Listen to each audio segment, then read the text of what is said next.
Hello, আসসালামু আলাইকুম। আজকে আমার আম্মু তোমাদের সাথে শেয়ার করবে এঁচড়ের তরকারি। ফার্স্টে এঁচড়টাকে গরম পানিতে সিদ্ধ করে নেবে, ডেকে সিদ্ধ করে নিল। তারপরে এঁচড়টাকে নামিয়ে নিল, সিদ্ধ হয়ে গেছে। তারপর নামিয়ে কড়াই বসিয়ে দেবে, একটু তেল দিয়ে দিল, লবণ দিয়ে দিল, হলুদ দিয়ে দিল, দিয়ে আলুটাকে ভেজে নেবে। কারণ আজ আমার আম্মু রান্না করবে একদম মাংসের মতো এঁচড়। তারপরে আলুটাকে তুলে নিল। আলু ভাজা হওয়ার পর তেজপাতা, শুকনো মরিচ আর একটু কালো জিরে দিয়ে দেবে। কালো জিরে দেওয়ার পর একটু এলাচও দিয়ে দিল আম্মু, সাথে একটা ভাজা মশলা দিয়ে দিল আমার আম্মু।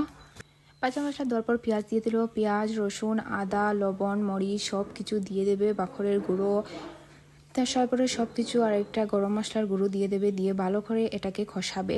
যত কষানো হবে ততই এটা খেতে খুব ভালো লাগবে, মাংসর মতো টেস্ট হবে। তারপর ভালো করে কষাবে আম্মু এটাকে একটু ভালো করে। তরকারিটা কষানোর পর একটু পানি দিয়ে দিল, পানি দিয়ে কষিয়ে নেবে। তারপরে এঁচড়টাকে ঢেলে দেবে, এঁচড়ের গায়ে ভালো করে মশলাটা লাগিয়ে ভালো করে এঁচড়টাকেও ভাজবে। ভাজা ভাজা হওয়ার পর আলু দিয়ে দেবে, আলু দেওয়ার পরে একটু কাঁচামরিচও দিয়ে দিল।